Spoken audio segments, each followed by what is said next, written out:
40 years ago tonight, history was made when President Richard Nixon announced his resignation from office. This in the aftermath of the Watergate scandal. Nixon became the first president ever to resign from office.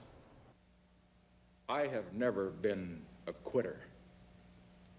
To leave office before my term is completed is abhorrent to every instinct in my body. But as president, I must put the interests of America first. Therefore, I shall resign the presidency effective at noon tomorrow. Nixon left office the following day.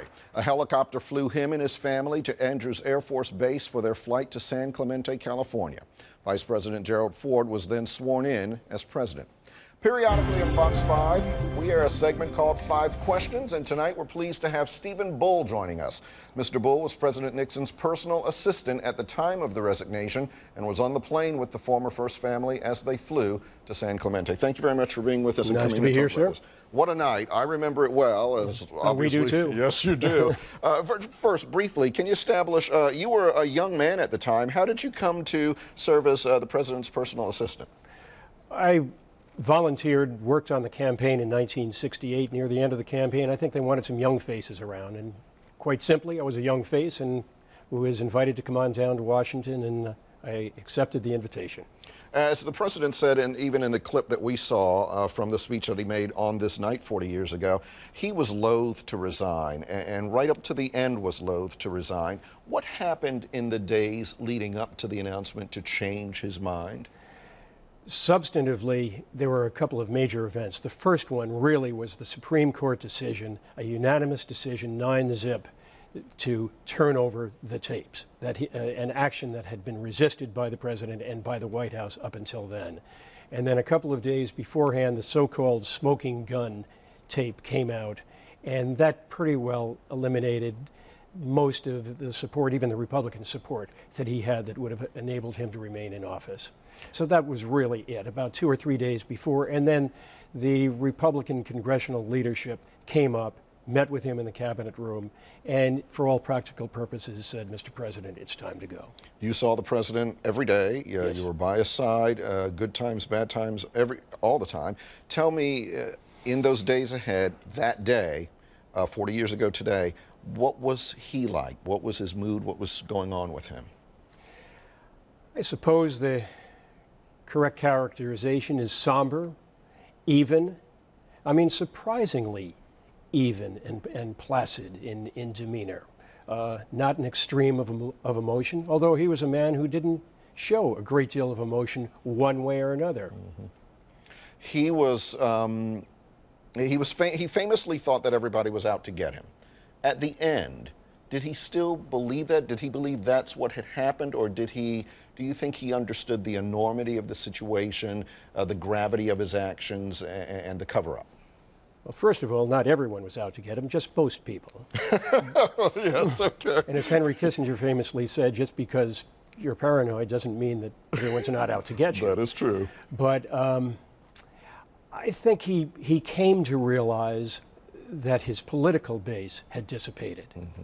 And if that equates to the enormity of the situation, then, I mean, I would answer affirmatively in that. Do you think he thought he was guilty of anything?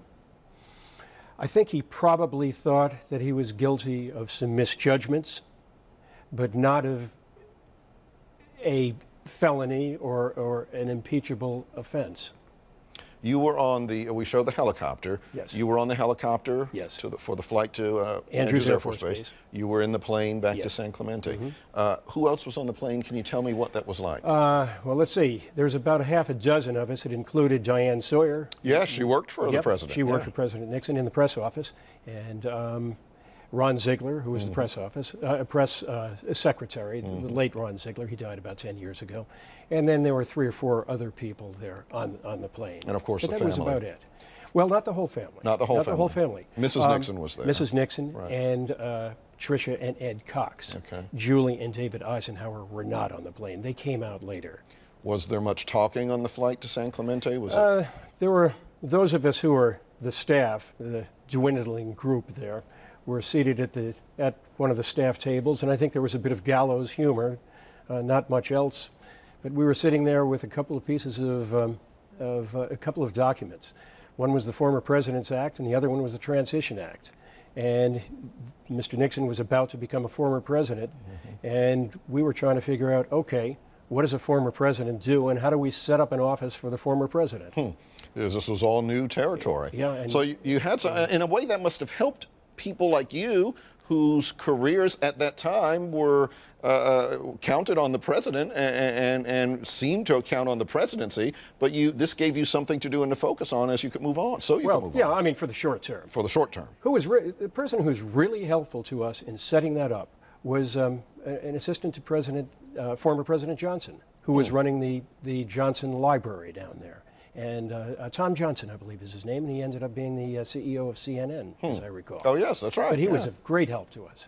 At the time, did you think that Richard Nixon was done, would be remembered only for the disgrace of Watergate? Did you think he would possibly come back? I should have, but I'm not sure if I had a contemporaneous view on that subject at the time. Shortly after he died, about 3 or 4 days after he died back in 1994, I was on a panel, and the question was, what should Richard Nixon be remembered for? And I rather indelicately and irreverently responded that I disagreed with the premise, and certainly with the tense, that they were putting it in the past tense. And I said, don't count Richard Nixon out yet. He's come back from worse adversity than this. But he was a guy who fought and recovered all of his life. He was a poor kid who grew up the son of an alcoholic father and a brother who died of a lung disease, and they were just scraping 2 nickels together. And he put himself through college, living in a tool shed, was near the top of his class in both undergraduate and graduate. I mean, he fought and prevailed all his life. There were certainly accomplishments during his presidency. Obviously, the Watergate chapter was very difficult, but in point of fact, we talked about this earlier, people were outside the White House cheering when he announced that he was going to resign. But in the years since then, there has been a reevaluation of the Nixon presidency and some understandings of some of the other things that happened in the presidency. And I think you're right. He did, in fact, come back even from all of that. He did. I think, though, there's going to be a large body of opinion of people who are alive now, who went through that period. I can't speak to the next generation. Sure. But who there will be animus towards him for a variety of reasons.